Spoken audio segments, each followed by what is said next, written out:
Halo Francine. Halo Bang Ade. Ya, ini buat para penonton, mungkin bagi yang belum kenal Francine Wijoyo, ini adalah anggota DPRD DKI Jakarta.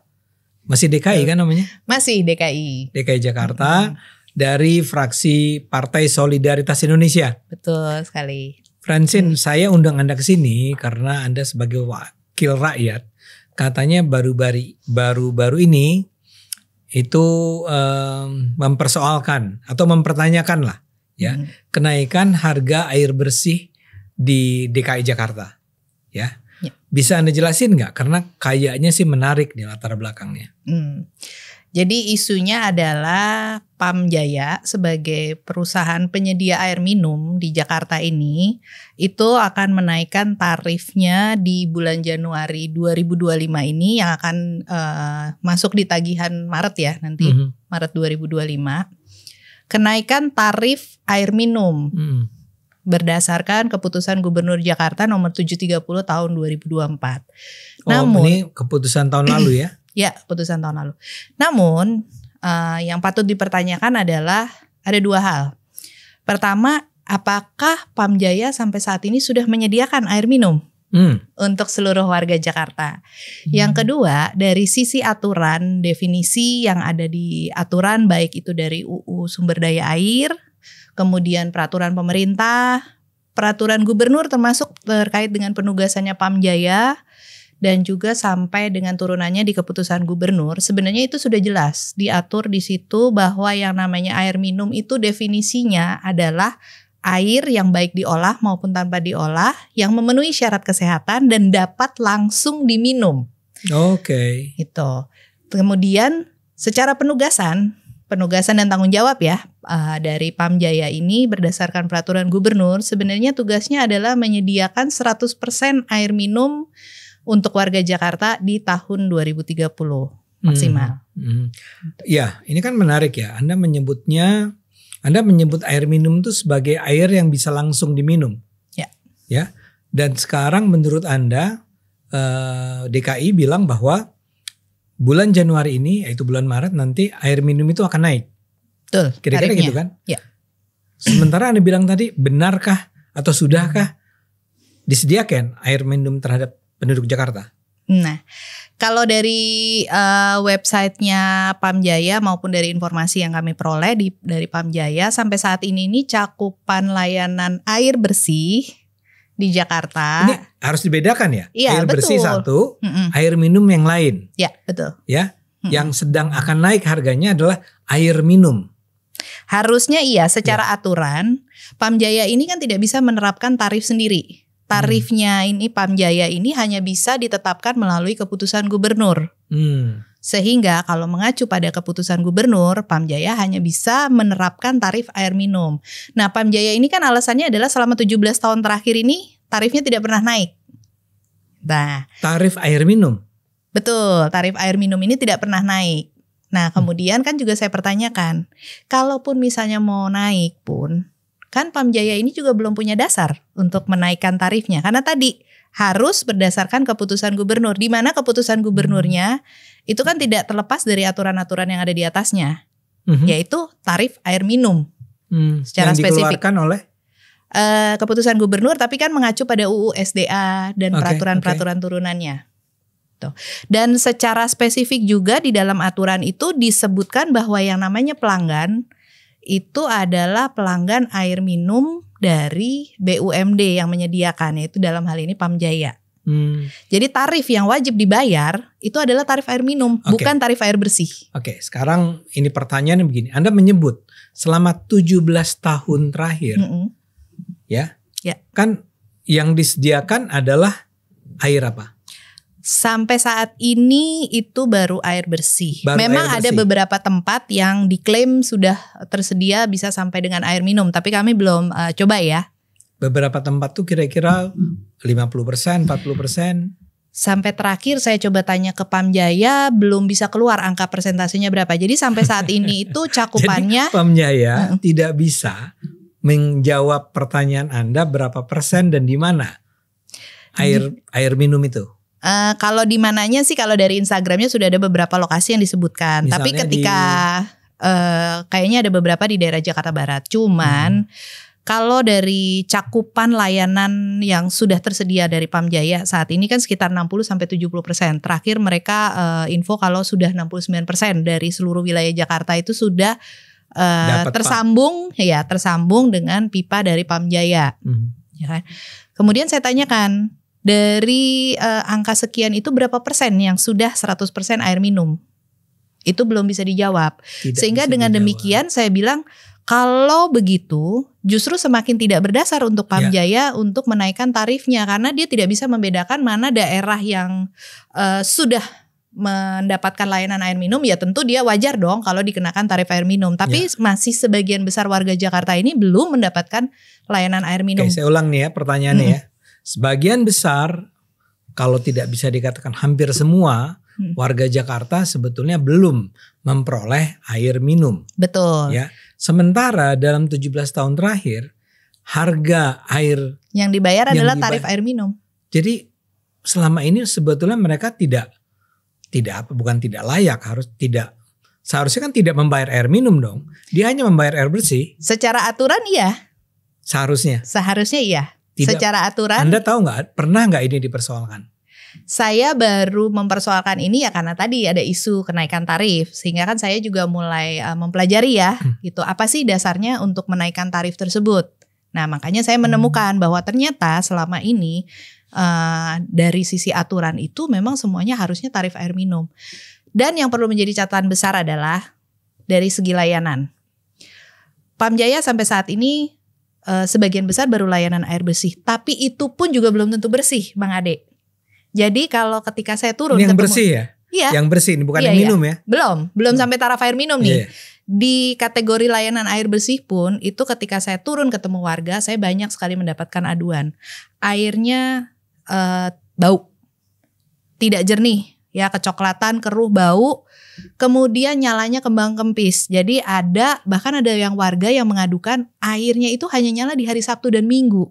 Sampai saya nanya sama Pamjaya, apakah memang ada hari liburnya layanan ini gitu kan, karena nyalanya hanya Sabtu Minggu atau nyalanya hanya jam-jam tertentu.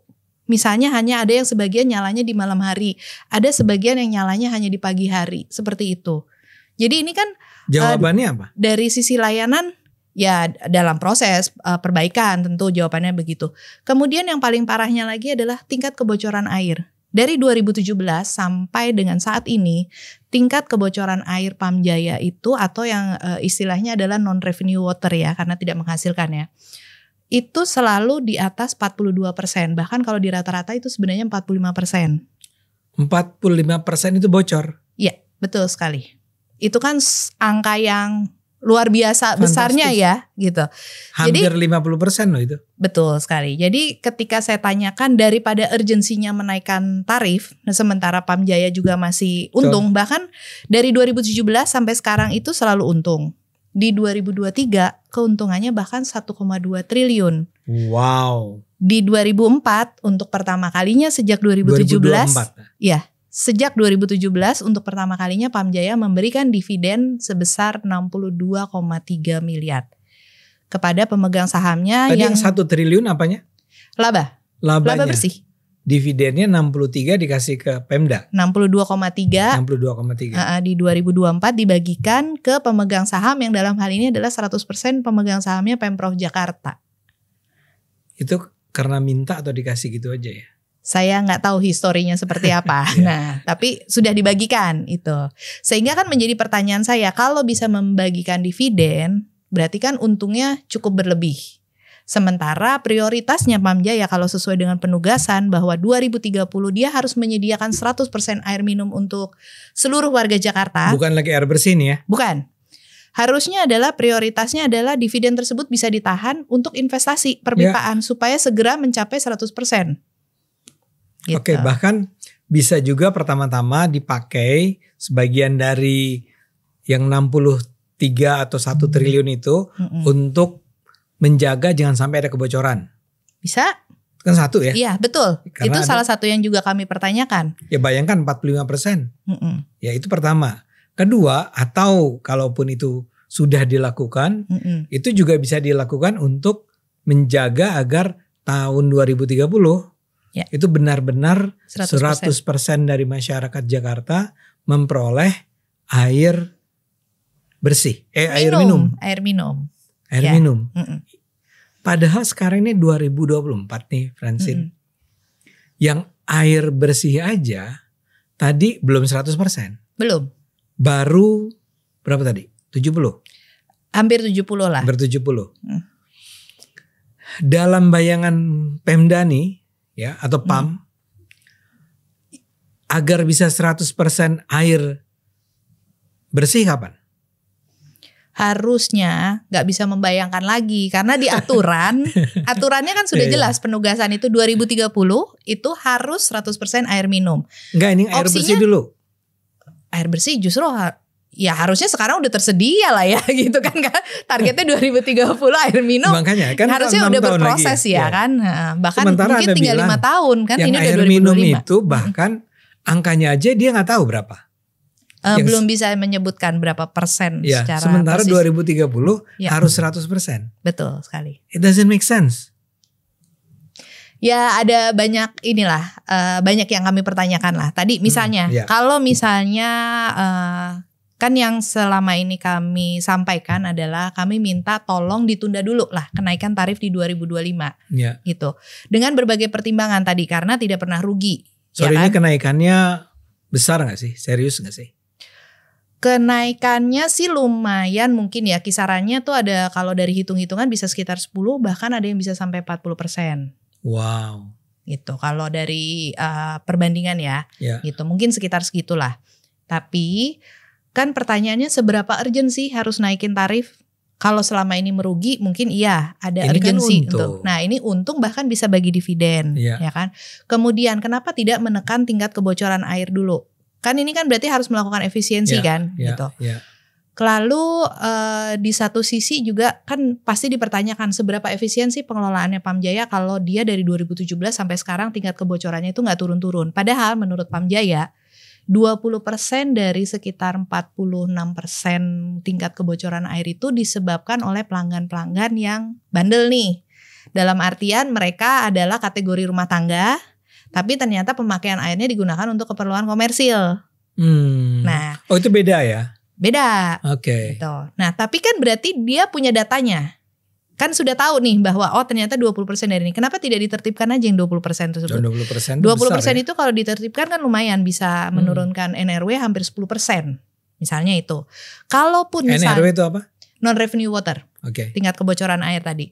Kalaupun misalnya nih memang diperlukan tambahan dana atau investasi untuk memenuhi target 2030 air minum tadi. Kan ada beberapa opsi tanpa harus membebani warga Jakarta. Misal gitu, dengan PMD, penanaman modal dari daerah. Tapi Pamjaya ini sudah pernah diberikan PMD beberapa kali, namun selalu belum terserap 100%. Ini kan juga menjadi pertanyaan kan, dikasih bantuan tambahan melalui PMD, tapi kok juga tidak maksimal penyerapannya gitu. Bahkan ada realokasi. Ini terjadi kapan? Ini terjadi sampai dengan tahun 2024 nih masih di tahun anggaran sampai dengan tahun 2024 tuh masih terjadi realokasi PMD. Kemudian misalnya kami pertanyakan, kalau misalnya ditunda nih kenaikan tarif 2025, berapa subsidi yang diperlukan dari APBD untuk mensubsidi tersebut? Paling tidak kan kan duitnya sebenarnya dari tangan kiri tangan kanan ya kalau dividennya ke Pemprov Jakarta, ini juga kan naikin anggaran juga kan sebenarnya juga untuk APBD juga ya kan. Tapi kan kita selalu berpihak kepada warga Jakarta. Bagaimana caranya supaya kepentingan publik ini juga terjaga, ditambah lagi dengan kualitas layanan. Dan yang patut kita ingat nih, Pamjaya ini kan sebenarnya perusahaan umum daerah. Jadi tujuan utamanya memang bukan mencari laba sebenarnya gitu. Tapi tujuan utamanya adalah untuk melayani kepentingan publik, dalam hal ini air minum. Jadi sebenarnya ada ya tadi kami sangat mempertanyakan gitu seberapa urgensi dan kenapa tidak bisa ditunda dulu di 2025, terlebih potensi melanggar hukumnya sangat besar. Oh, kenapa? Ya karena tarifnya yang ditetapkan adalah tarif air minum, tapi layanannya air bersih. Itu bisa digugat? Bisa kalau warga mau sebenarnya ya gitu. Tapi bahkan saya yakin warga sendiri nggak tahu bahwa sebetulnya yang seharusnya disediakan oleh PAM itu adalah air minum, Betul. bukan air bersih. Betul. Itu aja dia nggak tahu, apalagi dia harus menggugat atau menuntut lah ya. Ya, tapi minimal dengan ada maksudnya dengan ada edukasi seperti ini, paling nggak kita terbuka matanya ya gitu, bahwa ternyata tuh ada perbedaan antara air minum dan air bersih. Dan juga sebagai perusahaan umum daerah yang dibiayai oleh warga Jakarta, kan juga tentu punya tanggung jawab moral ya untuk menerapkan tarif yang sesuai lah. Kan taat aturan juga dong. Iya. Gitu. Dari apa yang Anda tahu ini hanya di Jakarta atau daerah lain hal serupa terjadi? Sebenarnya di tempat lain juga terjadi. Ya. Karena ya tadi mungkin udah salah kaprah di awal, atau mungkin bukan salah kaprah, tapi kan yang namanya usaha itu kan berproses ya. Memang di akhir tujuannya adalah memang 100% air minum untuk seluruh Indonesia. Cuman kan tidak serta-merta ketika perusahaan tersebut dibangun langsung bisa menyediakan 100% air minum. Ini tentu kan akan berproses. Tapi ketika sekarang ini akan menaikkan tarif, kan terbentur dengan aturan, menggunakan dasar aturan yang tidak tepat. Ya. Nah kan masyarakat kan sekarang udah lebih kritis kan, udah lebih paham. Kalau dulu kan mungkin kita jauh dari medsos sehingga agak kurang paham lah ya. Tapi kalau sekarang kan masyarakat dengan mudahnya bisa mencari namanya tarif air minum apa, definisi air minum apa, definisi pelanggan pun bahkan sudah ada di dalam aturan. Bahwa yang namanya pelanggan itu hanya wajib membayar tarif air minum dari BUMD yang menyediakan. Artinya apa? Dia tidak membayar ke siapa? Dia hanya wajib membayar tarif air minum kepada si Pamjaya dalam hal ini. Air bersih nggak? Nggak ada di aturan. Nah justru itu kan makanya nih. Nah ini jadi juga. Jadi kalau ada orang yang bilang saya nggak mau bayar, saya tidak berlangganan seharusnya air bersih. Secara aturan diperbolehkan. Ya. Jadi dalam hal ini paling tidak mudah-mudahan juga pemerintah pusat akan mengkritisi hal ini dan melakukan upaya-upaya untuk sinkronisasi. Bahwa ternyata ada kekosongan hukum nih selama ini menerapkan tarif air minum untuk layanan air bersih gitu. Nah air bersih ini belum diatur nih kayaknya nih. Dari apa yang Anda ketahui, kenapa ini terjadi? Kenapa tidak air bersih saja yang ditulis? Atau ada dua kategori yang jelas, air bersih sekian, air minum sekian? Mungkin tadinya berproses makanya saya ini kan. Cuman ya mungkin saya nggak tahu nih kusutnya di mana nih ya di awal gitu. Tapi iya mungkin nggak hanya 17 tahun, mungkin lebih ya kali ya kalau untuk seluruh Indonesia ya. Tapi kan saya konsentrasinya di Jakarta ya.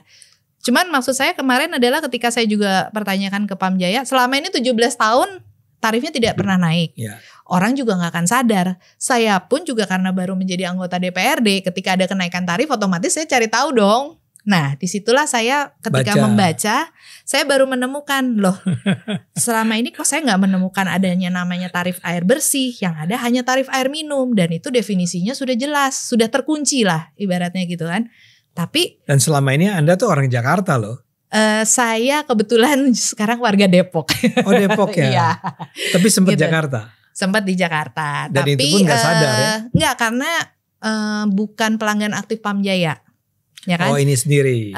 Jadi waktu di rumah tante pakai Pamjaya sama pakai air tanah. Tapi kebanyakan, dan mungkin ini yang banyak dilakukan juga oleh warga Jakarta ya, air Pamjaya ini hanya sebagai cadangan. Ketika kalau lagi musim kemarau, air tanahnya kering, sehingga tetap ada air kan, pasokan air. Sehingga rata-rata kebanyakan bayar abonemen gitu.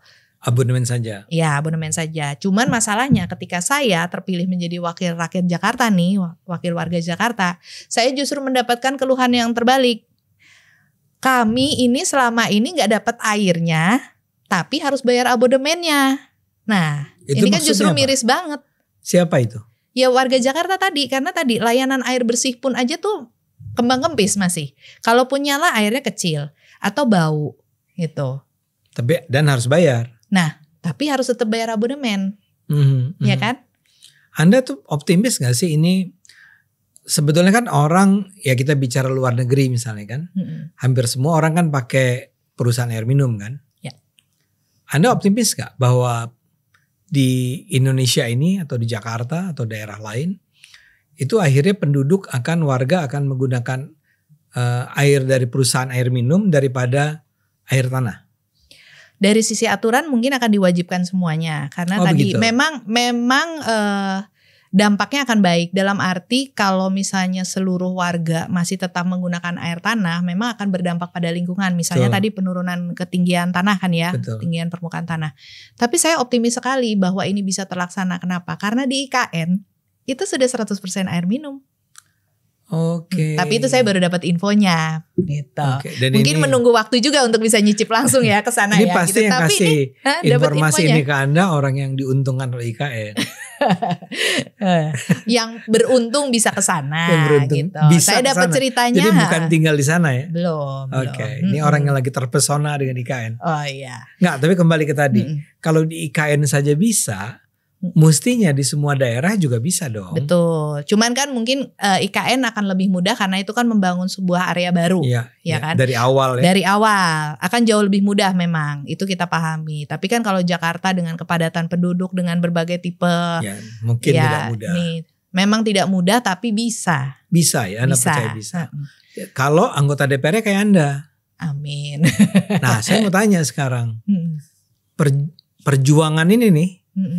Ini kan nampak sebagai sebuah hal yang relatif sederhana kan. Dari air bersih menjadi air minum. Dan itu semua harusnya no one left behind lah. Semua harus dapat. Oke. Betul. Semangat untuk melakukan ini di DPR-nya sendiri seperti apa? Di DPRD Jakarta ya? DPRD-nya sendiri.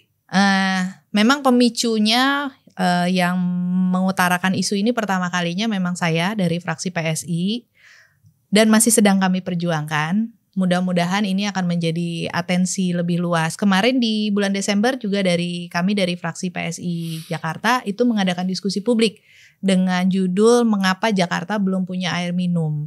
Harapannya akan semakin banyak politisi ya terutama ya yang akan juga tergerak untuk memikirkan ini baik dari pejabat pemerintahan maupun dari anggota DPR, ini DPRD. Diskusi di mana? Diskusi publik umum yang diadakan oleh fraksi PSI Jakarta. Di DPRD? Enggak di luar. Kami adakannya di tempat umum gitu. Nah, harapannya adalah banyak pemangku kepentingan khususnya di pemerintahan ya. Baik itu di pemerintahan pusat maupun pemerintahan daerah segera duduk bareng. Tetapkan yang namanya tarif air bersih itu seperti apa, tarif air minum ini seperti apa. Karena kan secara aturan ini kan harusnya kita nggak boleh melanggar aturan ya. Itu. Tapi Anda cerita Anda dari fraksi PSI melakukan ini, melakukan diskusi. Pertanyaan saya kembali ke tadi. Fraksi-fraksi lain bagaimana? Sementara ini sih yang bersuara untuk menunda kenaikan tarif dari fraksi PSI Jakarta. Saja? Setahu saya iya. Fraksi lain bagaimana? Ya tapi kan itu dalam ruangan Anda ngomong, Anda mengangkat isu ini. Isu ini kan diangkat di komisi. Iya di komisi. Ya, diangkat di komisi. Jadi yang lain bagaimana? Anggota komisi yang lain? Ya masih sifatnya mendengarkan. Oke. Mendengarkan. Ya mudah-mudahan nanti bisa ikut memperjuangkan bersama. Ya karena saya merasa kalau Anda sendirian, fraksi lain tidak menganggap ini sebagai sebuah agenda yang perlu diperjuangkan. Nggak akan kemana-mana dong. Mudah-mudahan tidak. Kan semakin banyak publik kan lebih kritis ya sekarang gitu. Dan mudah-mudahan juga ini sampai ke pejabat pemerintahan terkait. Untuk menjadi evaluasi bahwa yang namanya aturan hukum perlu ada penyesuaian terkait dengan tarif. Nah kenaikan harga PAM ini nih, harga air bersih ya. Air minum ini. Itu menurut Francine akan membawa sebuah dampak nggak buat masyarakat? Pertama tentu warga akan diberatkan ya dengan kenaikan tarif. Terutama ini kan sekarang juga kan di awal tahun 2025 ini informasinya kan banyak sekali harga-harga yang juga naik nih. Selain air gitu. Padahal air ini adalah kebutuhan dasar ya kan yang memang dipergunakan sehari-hari lah oleh warga dan kebutuhan vital. Di satu sisi kalau warga merasa bahwa dengan kondisi yang pembayaran yang saat ini ada aja layanannya tidak maksimal, buat apa? Ya kan? Mendingan saya pakai air tanah aja yang gratis. Kan kurang lebih jadi begitu malah. Buat apa pakai air PAM? Air PAM berbayar, tapi yang tadi kan ada banyak warga yang mengeluhkan bahwa selama ini mereka cuma bayar abodemen aja, gitu. Airnya malah nggak keluar sama sekali. Kalaupun keluar tadi tidak sesuai gitu, kotor, bau gitu. Jadi mendingan dia nyedot air tanah yang ibaratnya masih gratis kan. Sementara kalau saat ini di Jakarta yang namanya peraturan zona bebas air tanah itu kan masih hanya di wilayah-wilayah tertentu saja. Belum 100% Jakarta itu diwajibkan untuk bebas penggunaan air tanah. Jadi dengan adanya kenaikan tarif dari Pamjaya ini, sementara tadi ya menurut kami belum ada urgensinya gitu. Menurut saya sih ini justru malah memicu warga akan semakin lebih banyak menggunakan air tanah yang akan juga berdampak pada lingkungan tadi. Ya. Justru efek negatifnya jadi kemana-mana ya. Rasanya bisa malah jauh lebih besar ya penggunaan air tanah selama mungkin 5 tahun ke depan ya, sampai Pamjaya benar-benar udah bisa menyediakan 100% air minum tadi. Oke. Tapi ini persoalan ini sudah disampaikan ke pemerintah daerah juga? Sudah sih kami sampaikan juga supaya ya masih dalam taraf kajian lah. Ya, ini kan memang pemerintahan baru. Sebetulnya kan bukan pemerintahan baru yang Anda hubungi pasti ya. Pemerintahan yang sedang menjabat sekarang ini. Mungkin ada rencana untuk menyampaikannya ke Pak Pramono? Begitu beliau menjabat pasti akan kami sampaikan kembali. Ya. Kita supaya tunggu supaya ini menjadi pertimbangan ya ke depannya seperti apa, aturan hukumnya jangan sampai bolong lah. Iya. Jadi di satu sisi ada persoalan konsistensi dengan aturan yang ada, tapi di sisi yang lain yang namanya air bersih dan air minum adalah sebuah hal yang esensial kan buat masyarakat. Kebutuhan dasar bahkan diatur di dalam Undang-Undang Dasar sebenarnya. Jadi Francine, ada lagi yang mau Anda sampaikan? Cukup. Oke. Saya berharap sekali, saya mendoakan, saya bukan orang Jakarta, tapi apa yang Anda lakukan di Jakarta ini mudah-mudahan juga berdampak pada daerah-daerah lain, termasuk daerah saya Jawa Barat ya. Karena menurut saya tadi siapa sih yang pernah tahu bahwa sebenarnya ada perbedaan antara air minum sama air bersih, ya? Dan bahwa selama ini yang kita bayar itu adalah tarif air minum. Padahal yang disediakan air bersih yang nggak bersih-bersih amat juga ya.